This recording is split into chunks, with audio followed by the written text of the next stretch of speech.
Colosio de MC quedó en ridículo. Manuel Huerta de Morena lo fulminó en vivo. Luis Donaldo Colosio de Movimiento Simulado, demagogo, quiso posar como opositor serio, pero su discurso sobre inseguridad, pobreza y salud terminó siendo puro humo. Críticas recicladas y sin propuestas, repitiendo la misma cantaleta del PRIAN, mientras intentaba desacreditar el informe presidencial. Colosio quedó evidenciado al minimizar la reducción histórica de la pobreza y la recuperación económica lograda en la 4T. El joven senador no pudo ocultar que su crítica es la misma narrativa de los partidos que hundieron a México. Con fuerza y datos duros, Manuel Huerta de Morena lo frenó en seco. Destacó que bajo la conducción de Claudia Sheinbaum ya bajaron los homicidios 25%, los feminicidios 27% y los robos con violencia 30%, además de un combate frontal a la corrupción, con más de 21,000 denuncias ciudadanas y millones de pesos recuperados. Hoy el poder está en manos del pueblo, no de las élites, sentenció Huerta, dejando claro que mientras Colosio se derrumba en discursos vacíos, la Cuarta Transformación avanza con resultados y con un pueblo decidido a escribir su propia historia.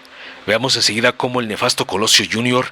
es ridiculizado por el gran Manuel Huerta por atacar el informe de la presidenta, como lo ordena su patrón, el narco evasor Salinas Pliego. Muchas gracias, presidenta. Adelante. Compañeras y compañeros, desde Movimiento Ciudadano reiteramos nuestra disposición a construir una agenda de Estado de seguridad, salud, educación y combate a la desigualdad. Esta agenda exige reconocer la realidad en toda su complejidad y enfrentarla con seriedad y transparencia. En Movimiento Ciudadano hemos reconocido puntualmente los avances que se han tenido este año. La reducción de la pobreza y la desigualdad, reportadas por el INEGI, es un hecho alentador. Pasar de 42 a 29% de población en pobreza y la reducción del índice de Gini son resultados que no podemos desestimar. Además, hemos reconocido el cambio en la narrativa de la política de seguridad. Igualmente, hemos señalado como positivo que México haya retomado un papel activo en el plano internacional y que se haya reconocido el fracaso de la estrategia de suministro de medicamentos del sexenio anterior. Dicho esto, el reconocimiento de esos avances no implica voltear hacia otro lado ante las tareas aún pendientes de cubrir.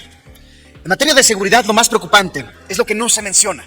No se menciona la violencia cotidiana, la que de verdad afecta a las familias mexicanas, la que se sufre en el transporte, en los negocios y en las calles todos los días. No se menciona que cada 50 minutos ocurre un asalto con violencia o un robo en el transporte. En el 2024 se registraron más de 24,000 robos de carga, un aumento de 16% respecto al 2023. Esa es la realidad que queda fuera del informe. Delitos que no aparecen en portadas, pero que desgastan día a día la confianza, la economía y la tranquilidad de la ciudadanía. Delitos que debieran de ser atendidos por un sistema de proximidad con enfoque preventivo y respuesta oportuna, pero que carecemos por falta de policías locales fuertes y fiscalías estatales sólidas. El pendiente más doloroso siguen siendo las desapariciones. Más de 125,000 personas permanecen sin ser localizadas, de las cuales 60,000 desaparecieron a partir del año 2019. Y lo más grave es que hasta ahora el impulso para atenderlo proviene solo de las víctimas indirectas y de la sociedad civil, sin acciones claras desde la Federación. En materia de pobreza, de nuevo, los avances son innegables. Sin embargo, debemos de tener claro que la reducción reciente de pobreza responde más al aumento de ingresos laborales, la recuperación económica y sobre todo remesas internacionales, que a un rediseño estructural de las políticas sociales. Permanecen y persisten más de 30 millones de personas en situación de pobreza y la mitad de la población carece de acceso a la seguridad social. Hoy los programas sociales no están funcionando de la manera que deberían. Su impacto es menor a su costo y la corrupción y la universalidad mal aplicada los hacen incosteables a mediano y largo plazo. Urge una revisión completa que permita apoyar más a los que menos tienen, evitando perpetuar el ciclo intergeneracional de pobreza. En materia de salud, el informe presenta un panorama que no coincide con la experiencia de millones de mexicanas y mexicanos. Mientras asegura que el derecho a la salud se ha consolidado, lo cierto es que el presupuesto se redujo en términos reales y México sigue destinando apenas la mitad de lo recomendado a nivel internacional. Con esta base, resulta imposible sostener un sistema de salud que sea universal y de calidad para todas las personas. Y de esto, el dato más evidente es el gasto en el bolsillo. Hoy las familias pagan mucho más que antes por consultas, por medicamentos y por estudios médicos. En el 2024 las familias registraron gastar 1,600 pesos en servicios de salud, 60% más que hace 7 años en servicios que debería garantizar el Estado. el contraste es inevitable.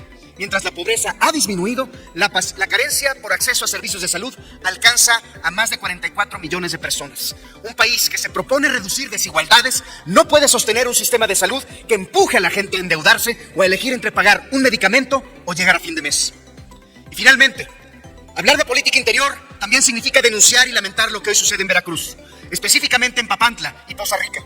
Municipios en donde sin tomar en cuenta votos ni conteos oficiales le están dando a Morena en la mesa el triunfo que la gente le negó en la calle.